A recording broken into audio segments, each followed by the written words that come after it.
the challenge of the Yukon. On, King! On, you husky! The Wonder Dog King, swiftest and strongest of Eskimo lead dogs, blazes the trail through storm and snow for Sergeant Preston as he meets the challenge of the Yukon. Sergeant Preston was typical of the small band of Northwest Mounted Police who preserved law and order in the new Northwest country, where the greed for wealth and power led to frequent violence and bloodshed. But in spite of the odds against them, Sergeant Preston and his Wonder Dog King met that challenge, and justice ruled triumphant.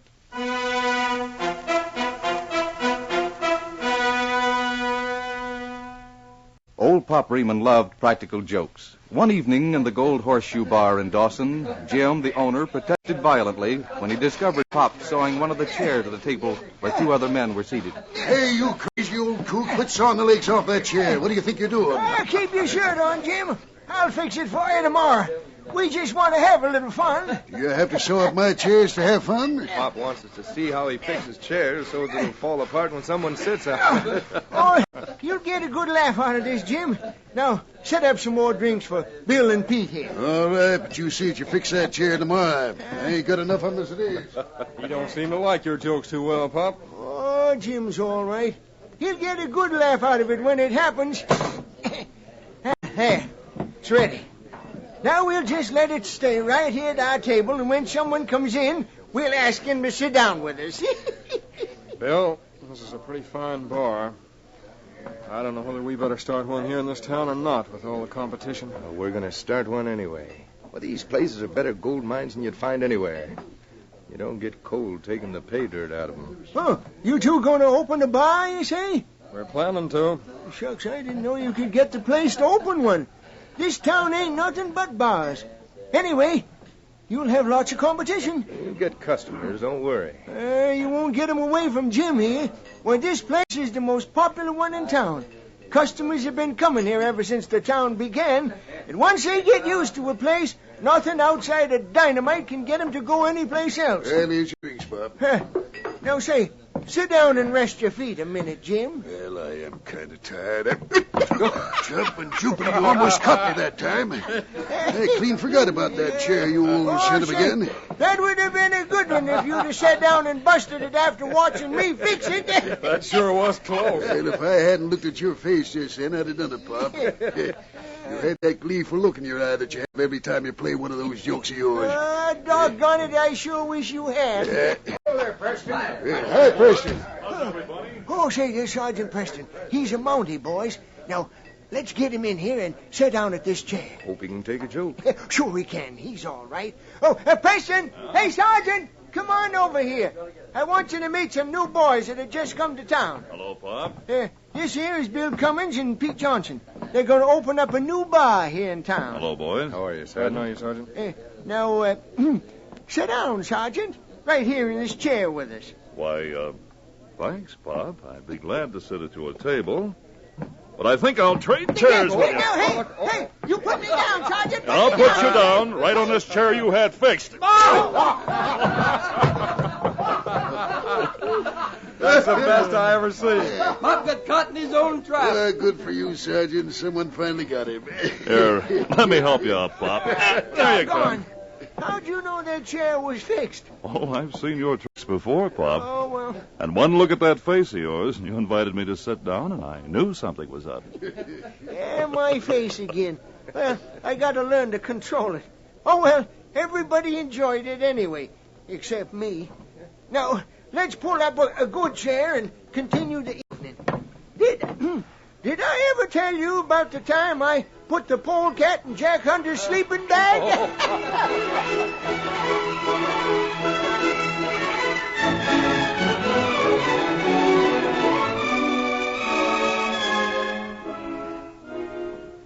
It was 3 weeks later, and Bill and Pete stood in their empty barroom, a glum look on their faces. We're going to lose all the money we put into this, Bill. I don't see why we sunk so much into it anyway. Well, we're stuck with it now. We got to make it pay. I ain't got another dime to put in it. I don't see why we don't get more customers. Just because they're all going over to the Gold Horseshoe, that's why. Place is packed every night. Even free drinks won't bring 'em here. Hiya, boys. Well, we got one customer. There's old Pop Raymond. Hello, Pop. Hiya, boys. Thought I'd look in and see how you was getting along. Oh, we're doing all right. Shucks, it don't look like it.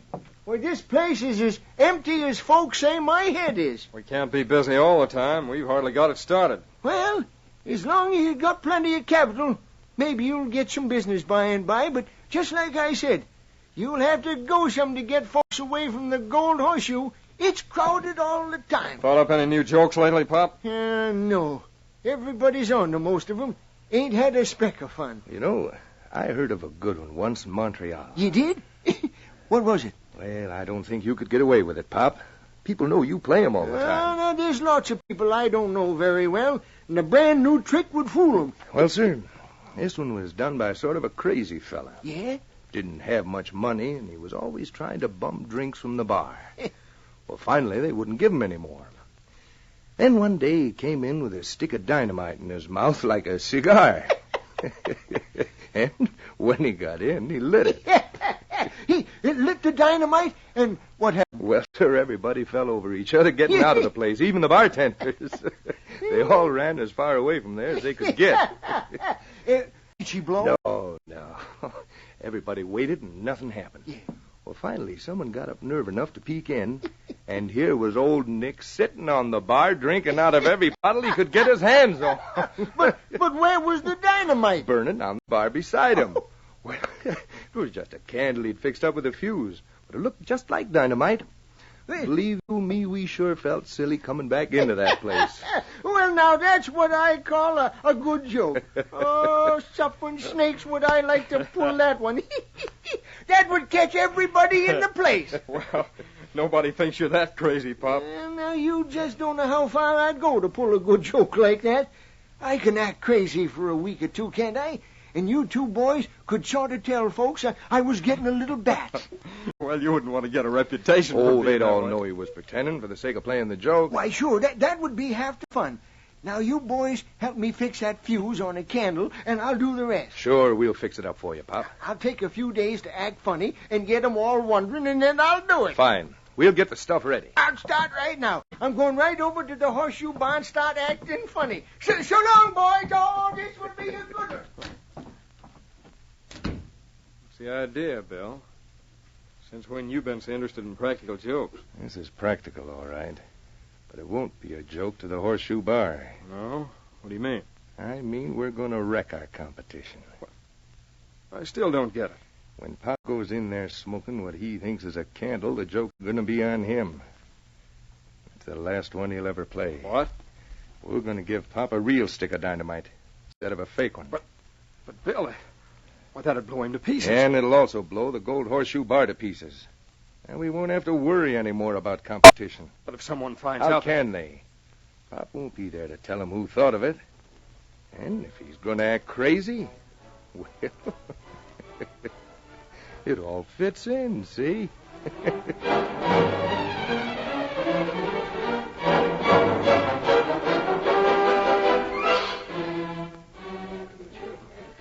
Hey, look at Pop over there.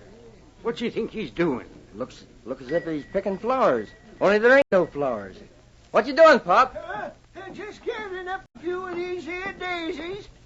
I make good butter with them. Daisies? Butter. And sometimes I feed them to my ostrich. Ostrich?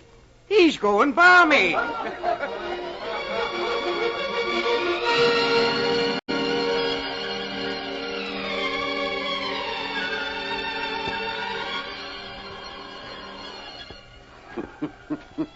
Hey, Sergeant, look at Pop coming down the street. He's got his parka on backwards and carrying his can. Well, why's he doing that funny dance? Is he drunk? Nah, he never touches a drop anymore. But everybody says he's crazy as a loon. Oh, he can't be out of his mind. Hello there, Pop. Hello, Colonel. How's Prince? Ah, Pop, you know it's Sergeant. The dog's name is King. Why don't you put your cap on, Pop? It's cold. I have to keep my eggs warm. Your eggs? See? In my cap. Leaping catfish. He's got fried eggs in his cabin. Hey, goodbye now. Get off the track or that train will hit you. Well, I'll be...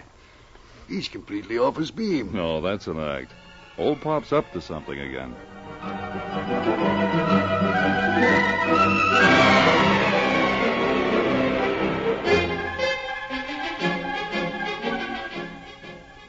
The following evening, in the Gold Horseshoe Bar, there was the usual crowd of merrymakers. As Sergeant Preston stood talking to Jim, the owner, with King at his side, Pop Raymond came in. He wore a queer peaked hat. His parka was worn with the back in front. And in his hand was a long stick that resembled a candle. He put it into his mouth at a jaunty angle as if it were a large cigar. Here comes goofy old Pop again. Hello, boys. Hello. There there's Pop.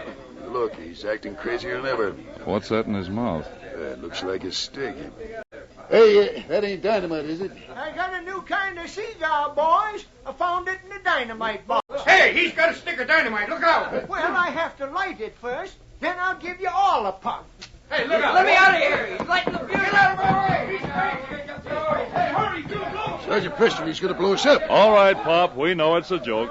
Darn you, Preston. I'm going to hit you over the head with this. You never... Hey, go away. Catch that stick. I got it. Back, King. Pop wasn't trying to hurt me. There, the fuse is out. Lucky I caught that candle, Pop. You might have burned King. He didn't hurt you, did he? Nobody darn near scared me to death. I forgot all about him. Guess he didn't know I was only fooling. He thought you were really going to hit Preston with that candle. Next time I play a joke, I'm going to wait till you're out of town, Preston. What? Wait. What's the matter? What's wrong, Sergeant? You look scared. I am scared. We've been playing catch with a real stick of dynamite. This isn't a candle. What? You mean it's real? It's a big stick of dynamite with a regular cap and fuse on it. Oh, and I had it in my mouth and was pretending to smoke. Oh. Now, sit in this chair, Pop. Your knees are giving away. My knees are a little wobbly, too. A few more seconds, and we'd all have been blown to bits. Pop, you'd better tell us something about this joke of yours. Well, it wasn't my idea. It was Pete and Bill. You mean the men who started that new bar down the street? Yeah, they fixed it for me. They said it was just a candle made to look like dynamite. Boy, them dirty skunks that were trying to wreck my bar. I'm going over there and turn them inside out. Wait a minute, Jim.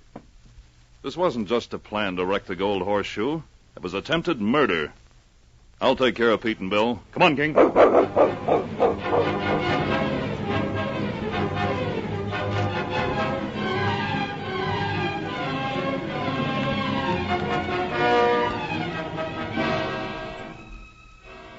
tell you, Bill, something must have gone wrong.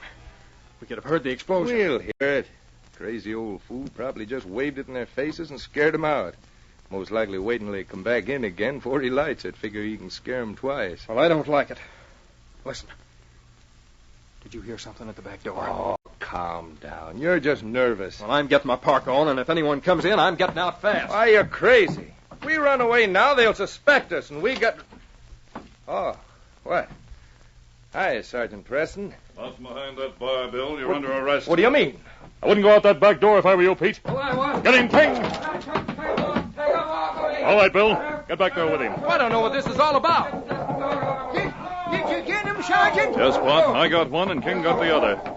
All right, King. Back. Get up, Pete. Your scheme didn't work out. You're both under arrest. Keep this dog away from me. If that dog hadn't jumped me when he did, we wouldn't even be here to arrest you weasels. That's right, Bob. And maybe this has cured you of practical joking.